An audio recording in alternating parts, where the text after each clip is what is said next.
tight end Eric Saubert joining us right now. You are listening to the Huddle, and Eric, yep.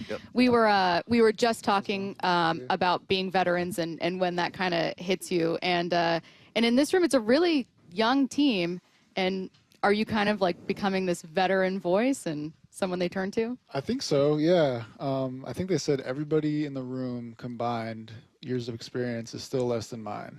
So that's kind of crazy. So you won. No, but it's great. Everyone in the room is like super eager to learn and be great football players. And, you know, I share what I can with the experience I've had, and they're really just open and want to learn. And it's a cool room. It really is. From what I observed through film and matching your snaps or whatnot and watching you out there, you don't mind doing the dirty work. And we were just talking about tight ends and how I think they're the most versatile football player out there. How do you like your role with this team, and what do you expect for yourself this season? Yeah, I think you said it. Like versatility is what a good tight end should bring, right? And so whatever it is, the dirty work, you know, getting out of the pass game, breaking dudes off in man coverage, whatever it is, like whatever we're asked to do, that's what we got to do. And that's what's cool about our position. It's like we wear so many hats, and it's like a kind of like a pure football player. You know, you get to do a lot of things, which is really, really cool. Yeah, you do everything. I mean, pretty much. And as far as your blocking, was that something, because a lot of people talking about Arroyo, that he's more like a receiver, but I mean, blocking is about want to, right? Yeah. And then, you know, when you came in the league, how much did you learn about blocking, or were you already ready to go? Oh, no, I wasn't even close to being ready. I think Elijah's actually ahead of where I was when I was drafted. I was a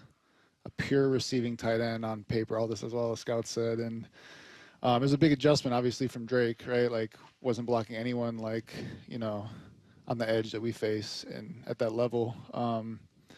But yeah, it's a combination of a couple things. It's it's, you know, getting the reps. It's learning techniques that work for you.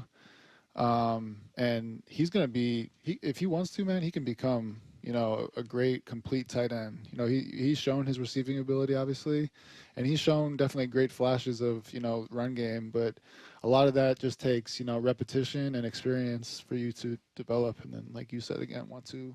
So. Who are, in your opinion, including maybe some of the wide receivers, just some of the better blocking guys on this team where you're like, man, that guy's... You talk about wide receivers? Wide receivers, or including like tight ends. Like you tight mentioned, ends. Arroyo is great. But I'm assuming that in Kubiak's offense is hugely important. It's hugely important in this offense for everybody to commit to that, right? Yeah. That's why it's cool you see our receivers, right? Like when we're running inside zone, outside zone, we're push cracking, right? Like we're coming down on safeties and we're setting the tone. And I think the receivers and the tight ends, we try to take a lot of pride in, you know, in handling those tough jobs, because that's kind of what makes this offense go, you know. My first ever jersey, Seattle fans are going to hate this, was a Hines Ward jersey, because he was a smaller receiver and he used to knock dudes out. I used to love watching Hines Ward play. Who did you like watching growing up? So yeah, I grew up in Chicago. I was a huge Bears fan. I think Julius Peppers was a big. It wasn't on the offensive side.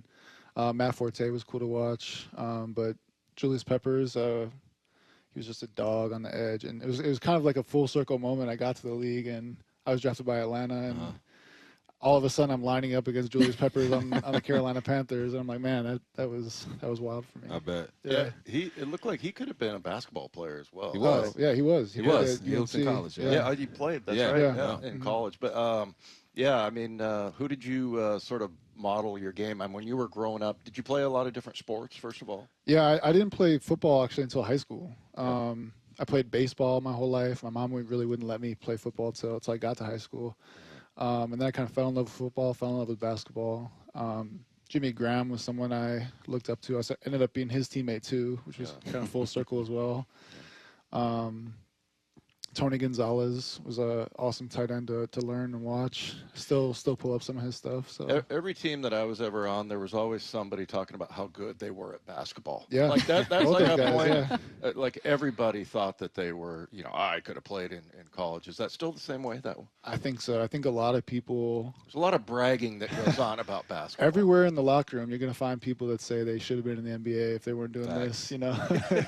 We have interviewed wide receivers who have said, like, if I was 6 inches taller and wasn't choosing football, I'd be in the NBA. You need to have that kind of confidence about you. That's the right position group to have that confidence, I think. Yeah. All right, he is Seahawks tight end Eric Saubert, kind enough to join us on the Huddle. Eric, we appreciate your time. Thank you so much.